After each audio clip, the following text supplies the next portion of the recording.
मैं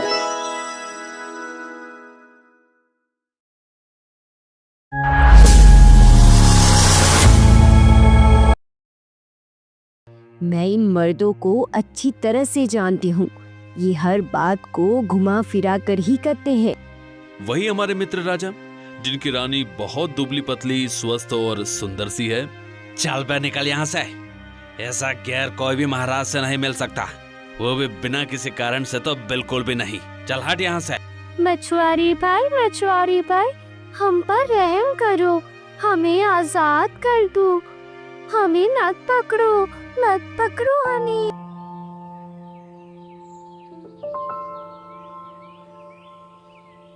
वीरगढ़ राज्य पर महाराज प्रीतसेन का राज हुआ करता था।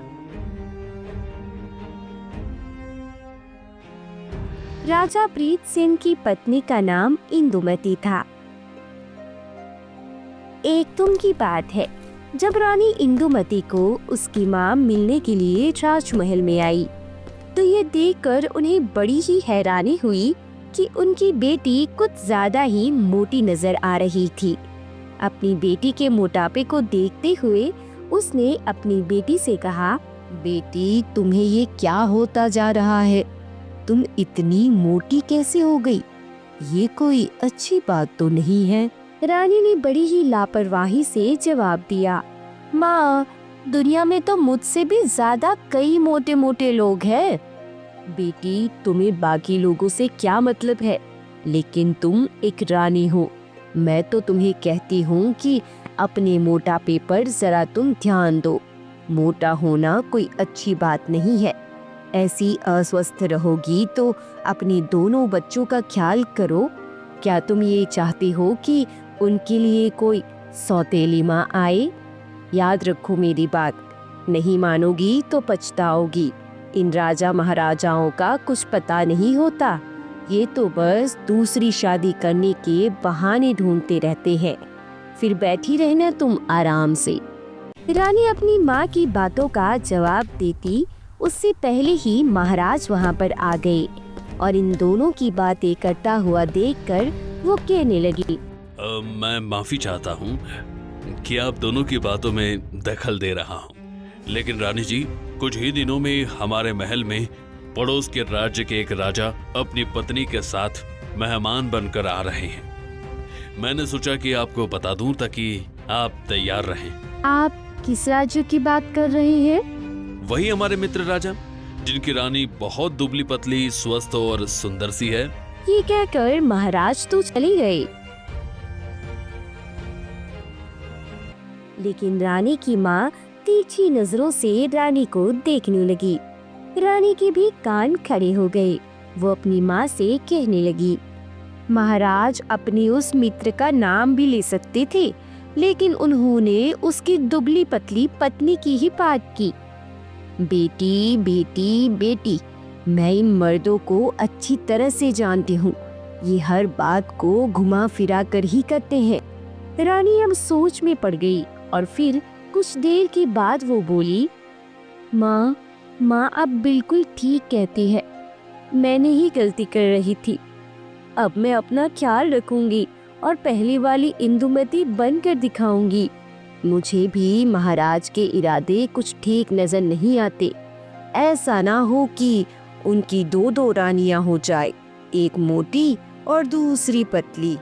मुझे याद आ रहा है कि कुछ ही दिन पहले जब मैं उनके पास बैठी थी, मेरी उनसे कुछ बहस हुई, तो ये मुझे कहने लगे कि रानी अपने स्वास्थ्य का बिल्कुल ध्यान नहीं रखती, दिन ब दिन मोटी होती जा रही है।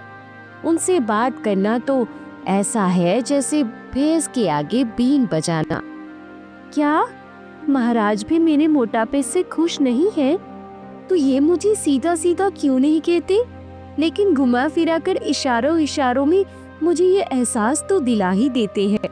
तब रानी की माँ ने अपनी अंगूठी निकाल कर रानी को देते हुए कहा, सुनो बेटी, तुम ये अंगूठी पहन लो।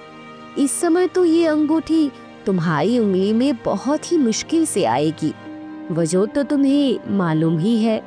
लेकिन जैसे जैसे तुम दुबली होती जाओगी, तब ये अंगूठी तुम्हें काफी ढीली हो जाएगी तो समझ लेना कि तुम पहले वाली इंदुमती बन गई हो। लेकिन बेटी, ध्यान रखना, ये अंगूठी तुम्हारे पिताजी ने मुझे शादी के मौके पर दी थी, इसीलिए इस अंगूठी को अपनी जान से भी ज्यादा संभाल कर रखना। मैं फिर कभी जब तुमसे मिलने आऊंगी तो ये अंगूठी वापस ले लूंगी। रानी इंदुमती ने अपनी माँ से अंगूठी ले ली और बड़ी ही मुश्किल से उस अंगूठी को अपनी उंगली में पहन लिया।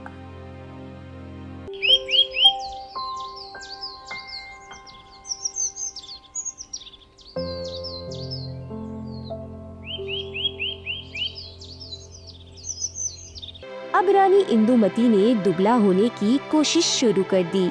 अब वो पहले की तरह खाना नहीं खाती थी। पहले रानी का ध्यान हमेशा खाने पीने की चीजों में ही लगा रहता था। वो हर सुबह, दोपहर और रात का इंतजार सिर्फ और सिर्फ इसलिए करती थी कि खूब मजेदार और तरह तरह के पकवान खा सके। लेकिन अब उन्होंने अपनी इस आदत पर काबू पा लिया था। जब सब लोग मजेदार पकवान खाते, तो रानी इंदुमती कच्ची सब्जियां और फल ही खाती थी। इसके अलावा रानी अब अपने बगीचे में काफी देर तक लंबी लंबी सैर करती थी। कभी कभी महाराज भी रानी के साथ सैर कर लिया करती थी। समय बीतने के साथ साथ रानी की कोशिशें रंग लाने लगी। वे धीरे धीरे पतली होती जा रही थी और अब वे इतनी पतली और सुंदर हो चुकी थी कि मानो उनकी नाक पकड़ लो तो दम ही निकल जाए। वाह रानी, वाह, तुमने तो कर दिखाया। अब तुम पहले से भी अधिक स्वस्थ और सुंदर दिख रही हो। पहले तो तुम कई बार बीमार पड़ जाती थी, लेकिन अब तो सब ठीक हो गया है। अब तो मुझे आप पर और भी ज्यादा प्रेम आ रहा है। रानी शर्माते हुए राजा की बातें सुन रही थी। दोनों बहुत खुश थे। एक दिन राजा ने बड़े ही प्यार से रानी से कहा, इंदुमती, लगता है कि तुम्हें मेरी बात का बुरा लग गया है, लेकिन मेरा आशय तुम्हें दुखी करना कभी नहीं था। लेकिन रानी को याद नहीं आ रहा था कि महाराज किस बारे में बात कर रहे हैं। वो महाराज की ओर देखने लगी। तब महाराज ने कहा, याद नहीं, एक दिन हमने अपने मित्र राजा की दुबली पतली रानी के बारे में तुमसे बात की थी। नहीं महाराज, नहीं, हमें आपकी बात का बिल्कुल भी बुरा नहीं लगा। दुबले होने की सलाह तो मेरी माँ ने मुझे दी थी। एक दिन की बात है, महाराज, रानी और छोटा राजकुमार नदी के किनारे सैर कर रहे थे। वहाँ पर काफी देर तक वो लोग घूमते फिरते रहे।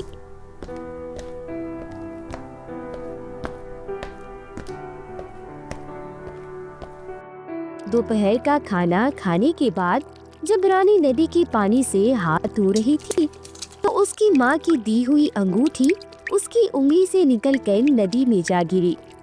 दरअसल रानी को अब इस बात का ध्यान ही नहीं रहा कि कब उसकी उंगलियां पतली हो चुकी थी। अंगूठी नदी में गिरी तो रानी को ऐसा महसूस हुआ जैसे उसकी जान ही निकल गई हो। अंगूठी के गिरते ही रानी के मुंह से एक चीख निकल गई। राजा ने जैसे ही रानी के मुंह से चीख सुनी, ये तेजी से भागता हुआ रानी के पास आया।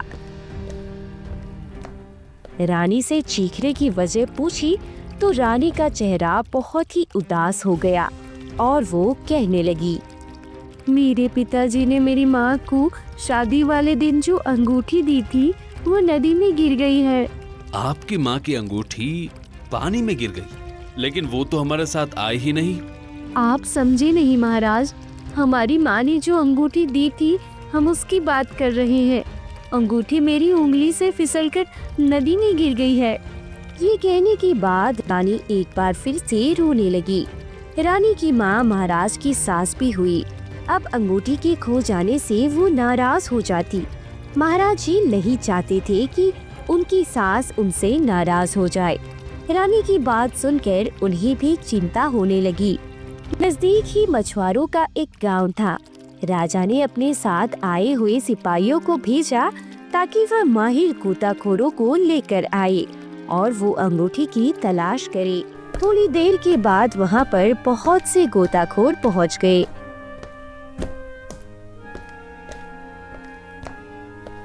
अब क्योंकि मामला राज परिवार का था, इसलिए सबको यही लालच थी कि अंगूठी मिल जाए तो महाराज हमें मुंह मांगा इनाम देंगे। सुनो सभी लोग, जो भी हमारी रानी की प्रिय और कीमती अंगूठी वापस ढूंढ कर लाएगा उसे हम बहुत सारे उपहार देंगे। कुछ भी करो, लेकिन हमारी रानी की अंगूठी जल्द ढूंढ कर लाओ। महाराज ने रानी इंदुमती को एक पेड़ के नीचे बिठा दिया ताकि जब तक अंगूठी ना मिले वो आराम कर सके। इसके बाद वहाँ पर आए हुए गोताखोरों ने अपना काम शुरू कर दिया। गोताखोर एक के बाद एक नदी में गोता लगाने लगे, लेकिन बड़ी देर तक मेहनत करने के बाद भी वे असफल रहे। अंगूठी नहीं मिली थी। इन गोताखोरों में बिरजू नाम का एक नौजवान भी था। वह बचपन से ही मछलियाँ पकड़ने का काम किया करता था। बचपन से आज तक उसका सारा समय नदी के किनारे या नदी के अंदर ही गुजरा था। उसे इनाम का कोई लालच नहीं था, लेकिन वो महाराज को पसंद करता था, इसलिए वो उनकी मदद करना चाहता था। बिरजू ने नदी की तह तक गई गोते लगाए, लेकिन दूसरों की तरह वो भी नाकामयाब रहा। बिरजू को इस बात का बड़ा ही दुख था कि वो महाराज की किसी तरह से भी सहायता न कर सका। बिरजू को इस बात का बड़ा ही दुख था कि वो महाराज की किसी तरह से भी सहायता न कर सका। ओफो, मैंने इतनी कोशिश की फिर भी मैं अंगूठी नहीं ढूंढ पाया। आखिर अंगूठी गायब कहाँ हो गई? मुझे तो कुछ समझ नहीं आ रहा। कुछ देर में शाम ढलने लगी तो महाराज ने ये फैसला किया कि अंधेरा होने से पहले महल में पहुंचा जाए। महाराज और रानी के जाने के बाद समय गोताखोर भी अपने अपने घरों को लौट गए। बिरजू भी अपने घर चला गया।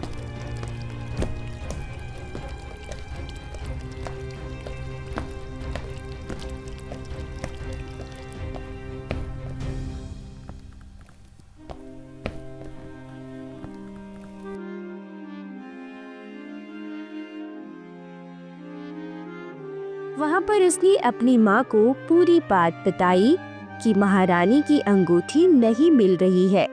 माँ को भी इस बात का बड़ा दुख हुआ।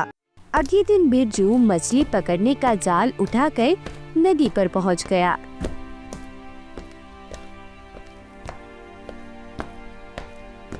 किसी मछली के पेट में वो अंगूठी हो तो उसे मिल जाए। किस्मत की बात है, सुबह से दोपहर हो गई, उसके जाल में एक भी मछली नहीं फंसी। अरे सुबह से दोपहर हो गई, लेकिन एक भी मछली जाल में नहीं फंसी। अब मैं क्या करूं? कैसे ढूंढूं रानी जी की अंगूठी? वो मायूस हो गया, लेकिन उसने हिम्मत नहीं हारी।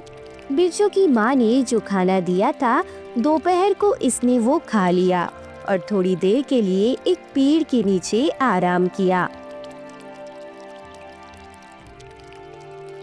आराम करने के बाद उसने भगवान का नाम लेकर जाल को फिर से नदी में फेंक दिया। जाल को बाहर निकाला तो उसमें कोई मछली नहीं थी। शाम तक यही सिलसिला चलता रहा। वे जाल फेंकता, बाहर निकालता तो जाल खाली होता। सूरज अब डूबने लगा था। थोड़ी ही देर में अंधेरा होने वाला था। बिरजू मन में सोच रहा था, बस आखिरी बार में जाल फेंकूंगा। अगर कोई मछली मेरे जाल में फंसी तो ठीक है, नहीं फंसी तो इसके बाद मैं घर रवाना हो जाऊंगा। हाँ, यही सही रहेगा। अब तो मैं बहुत थक भी गया हूँ। बिरजू ने नदी में जाल फेंककर थोड़ी देर बाद निकाला तो ये देखकर उसे बड़ी ही खुशी हुई कि जाल में दो छोटी छोटी मछलियाँ फंस चुकी थी। बिरजू को ये देखकर बड़ी ही हैरानी हुई कि उनमें से एक मछली सुनहरे रंग की थी और दूसरी काले रंग की। बिरजू ने जल्दी से अपना जाल समेट लिया और एक बर्तन में मछलियों को डाल दिया। तो इतने में उसके कानों में एक आवाज आई, मछुआरे भाई, हम पर रहम करो, हमें आजाद कर दो, हमें मत पकड़ो हमें। बिरजू ने बड़ी ही हैरानी से उस बर्तन की तरफ देखा तो चमकीले सुनहरे रंग की मछली बर्तन में से मुंह निकालकर बोल रही थी। एक मछली को मनुष्य की भाषा में बोलती हुई देखकर बिरजू हैरान रह गया। उसने जाल एक तरफ फेंका और बर्तन में देखते हुए कहने लगा, अरे ये मछली भला मनुष्यों की भाषा में कैसे बात कर सकती है? ये बड़ी अजीब सी बात है। मछली रानी, फिर से कहना, तुम क्या कहती हो? तभी चमकीली मछली ने फिर से वही कहा जो उसने पहले कहा था। बिरजू सोच में पड़ गया। वह मछली एक बार फिर से बोली, हम 2 रंगों की 2 बहनें हैं। मेरा नाम सोनी मछली है और मेरी बहन का नाम कालो मछली है। जब हमारी माँ हमें अपने साथ नहीं पाएगी तो रो रो कर उसका बुरा हाल हो जाएगा। वो तो बात बात पर रोने लगती है। हम पर दया करो युवक, हमें छोड़ दो। बिरजू एक बड़ा ही नेक दिल लड़का था। वह मछली से कहने लगा, तुम्हारी बात अगर मैं मान लूं और तुम्हें आजाद कर दूं, लेकिन तुम्हारे इस काले रंग की बहन को छोड़ने के लिए तुम्हें एक शर्त माननी होगी। अगर वो शर्त तुम पूरी कर दोगी तो मैं इसे भी छोड़ दूंगा। क्या तुम्हें धन दौलत चाहिए? हम दोनों बहनें दिन भर नदी में घूमती फिरती रहती है। हमने बहुत से कीमती मोती जमा कर रखे हैं। वह मोती अगर मैं तुम्हारे हवाले कर दूं, तो क्या तुम मेरी काले रंगी बहन को छोड़ दोगे? हरगिज नहीं। मुझे धन दौलत और कीमती मोतियों का कोई लालच नहीं है। मैं तो ये चाहता हूँ कि तुम रानी की अंगूठी नदी से ढूंढ कर ला दो। इस समय तो रात हो गई है। मैं घर चलता हूँ, मैं फिर से आऊँगा।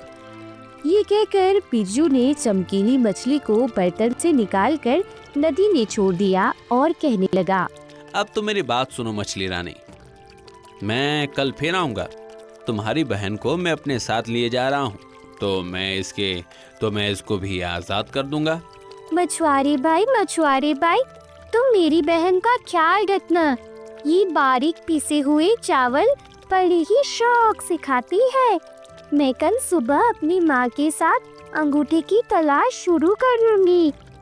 बिरजू अब घर आ गया।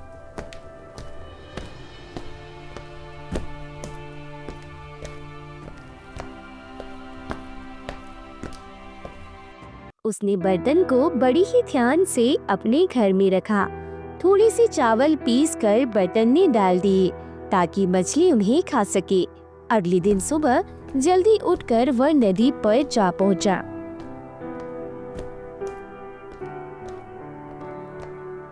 तो चमकीले रंग की मछली बड़ी ही बेचैनी से उसका इंतजार कर रही थी।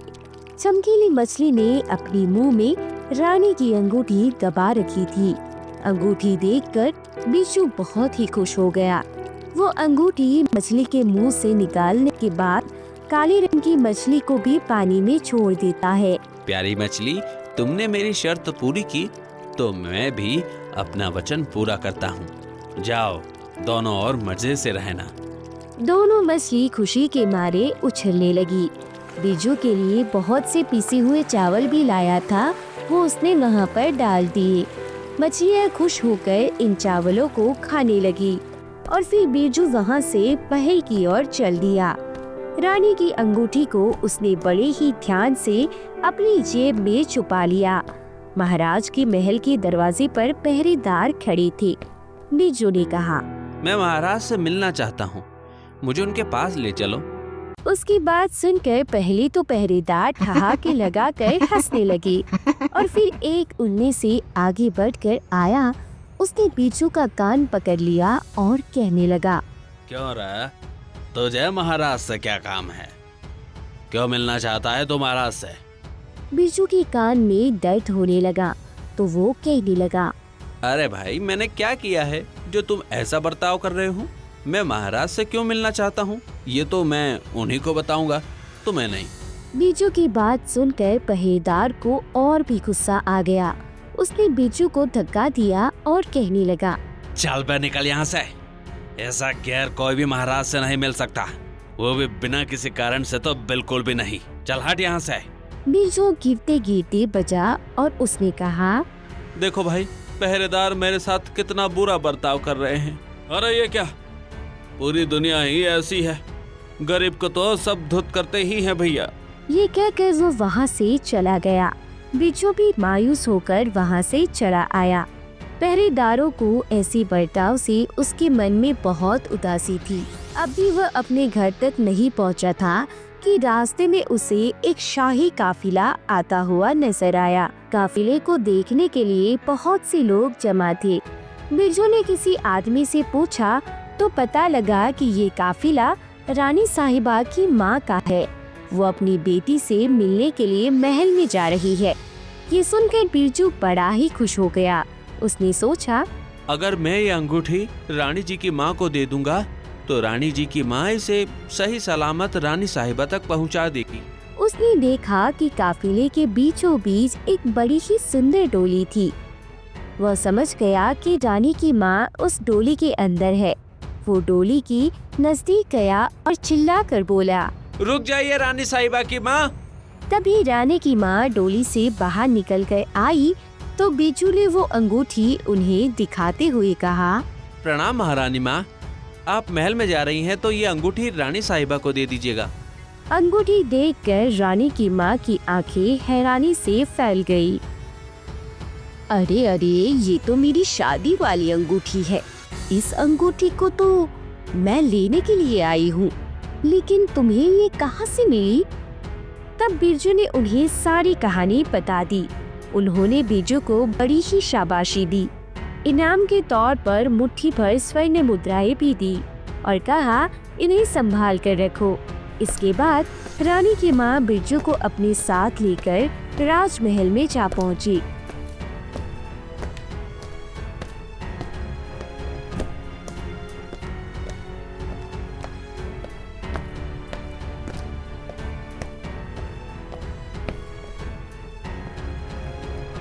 बिरजू ने जब महल के पहरेदारों की तरफ देखा तो उनसे कहा, तुम लोगों की शिकायत मैं महाराज से करूँगा।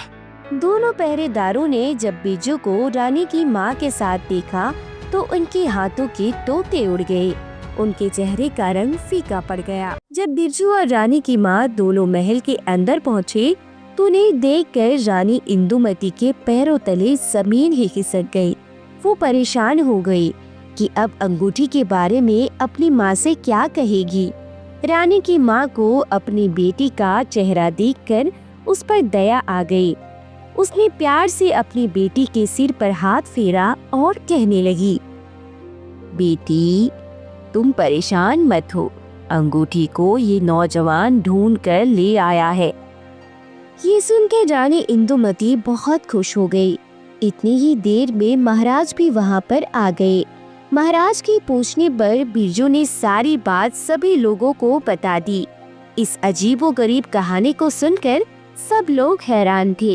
राजा ने बिरजू की बड़ी ही प्रशंसा की और कहा, नौजवान, तुम बहुत ही ईमानदार हो। तुमने बिना किसी स्वार्थ के हमारी मदद की है, क्योंकि अगर तुम चाहते तो इस अंगूठी को बेचकर हजारों स्वर्ण मुद्राएं पा सकते थे, लेकिन तुमने ऐसा नहीं किया। साथ ही साथ मुझे इस बात की भी खुशी है कि इस अंगूठी के वापस आ जाने पर मेरी प्यारी रानी इंदुमती भी बहुत ही खुश है। इसमें धन्यवाद कैसा महाराज, ये तो मेरा कर्तव्य था। मैं एक गरीब मछुआरा हूँ, मछली पकड़ना मेरा रोज का काम है। मैंने कुछ खास नहीं किया महाराज। किसने कहा तुम गरीब हो? तुम तो इस दुनिया के सबसे धनी व्यक्ति हो। हाँ, सच है, संस्कारों के धनी। धन्य है वो माता पिता जिसने तुम्हें इतने अच्छे संस्कार दिए।